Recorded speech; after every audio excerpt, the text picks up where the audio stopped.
یہ کوئی کہانی نہیں، ایک ایک بات سچ پر مبنی ہے۔ میں ایک جاب ہولڈر لڑکی ہوں۔ الحمدللہ گریڈ 18 کی ملازم ہوں ایجوکیشن ڈپارٹمنٹ میں، اور بدقسمتی سے 2 بچوں کی ماں اور خلا یافتہ ہوں۔ عورت ہمیشہ جذباتی ہوتی ہے، جذبات میں آ کر فیصلہ کر لیتی ہے جو کہ نہیں کرنا چاہیے۔ اپنے جذبات کو قابو میں رکھنا چاہیے۔ 37 سال میری عمر ہے۔ 28 سال کی عمر میں میری شادی ہوئی تھی۔ میری شادی اپنی فیملی میں ہوئی تھی۔ میرے ہسبینڈ بھی ایک گورنمنٹ جاب ہولڈر تھے۔ ہیلتھ ڈپارٹمنٹ میں وہ جاب کرتے تھے، گریڈ 15 میں۔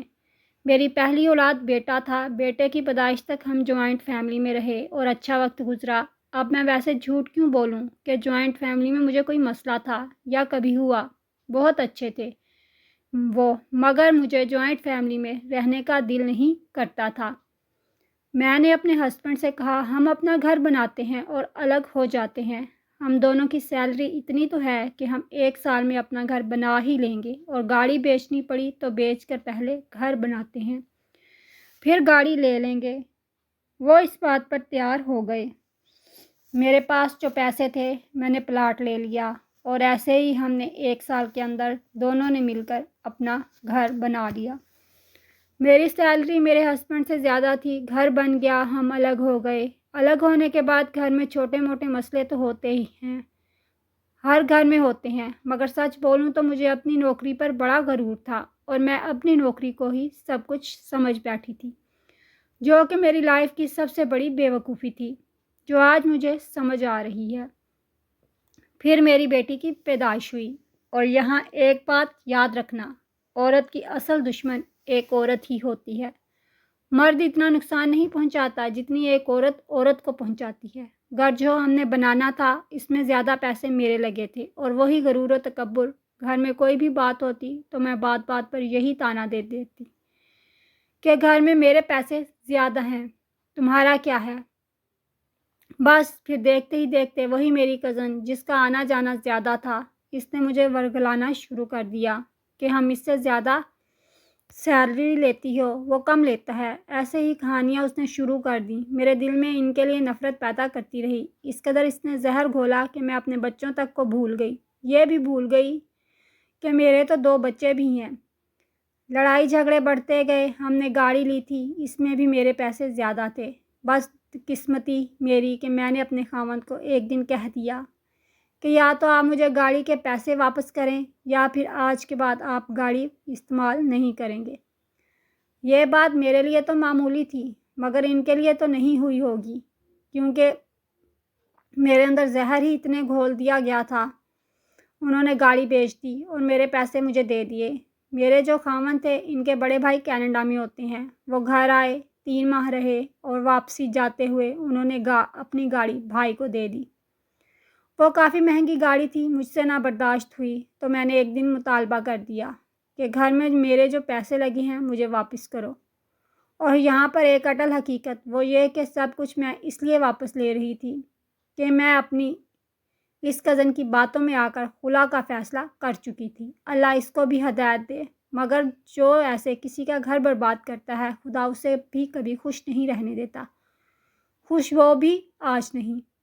انہوں نے وہ گاڑی بیچی اور مجھے میرے پیسے واپس کر دیے۔ باقی جو پیسے بچے تھے انہوں نے نوکری چھوڑ دی اور ان پیسوں سے اپنا بزنس شروع کر دیا۔ ایک ہوٹل اوپن کیا تھا، آج ان کے پاس اپنے ذاتی 3 ہوٹل ہیں، اور میں غرور و تکبر میں ڈوبی ہوئی عورت نفسیاتی مریض بن چکی ہوں۔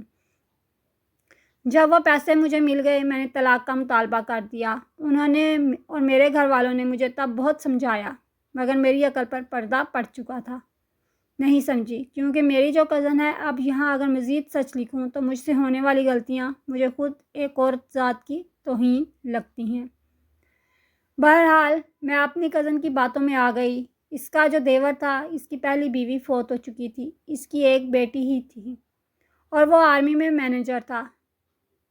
میں بھی زیادہ کی لالچ میں اور بڑے عہدوں کی لالچ میں اس کی باتوں میں آ گئی اور طلاق لے لی۔ اور میری زندگی کی دوسری سب سے بڑی غلطی، طلاق کے وقت انہوں نے ایک شرط رکھ دی تھی کہ میں تمہیں بچے نہیں دوں گا۔ میں نے اس شرط کو قبول کیا اور طلاق لے لی۔ عدت پوری ہونے کے بعد میری کزن نے اپنے دیور کے ساتھ شادی کروا دی۔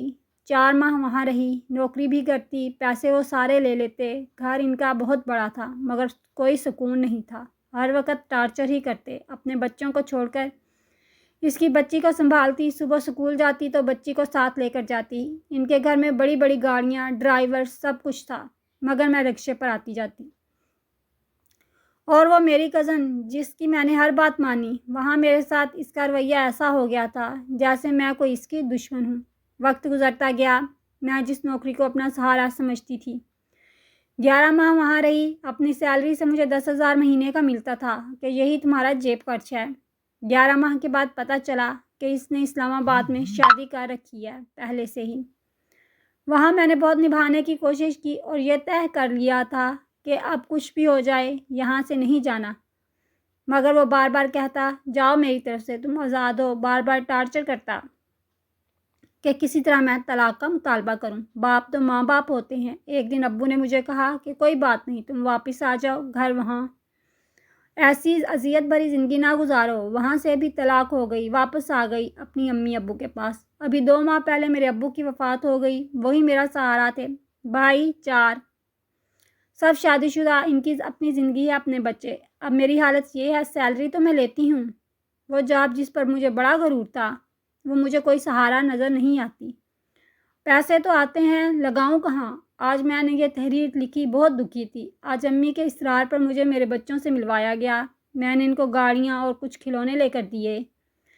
ان کے باپ نے ابھی کچھ دیر پہلے اپنے چھوٹے کے ہاتھ واپس لوٹا دیے اور میرے بچے اپنی دوسری ماں کے ساتھ خوش ہیں۔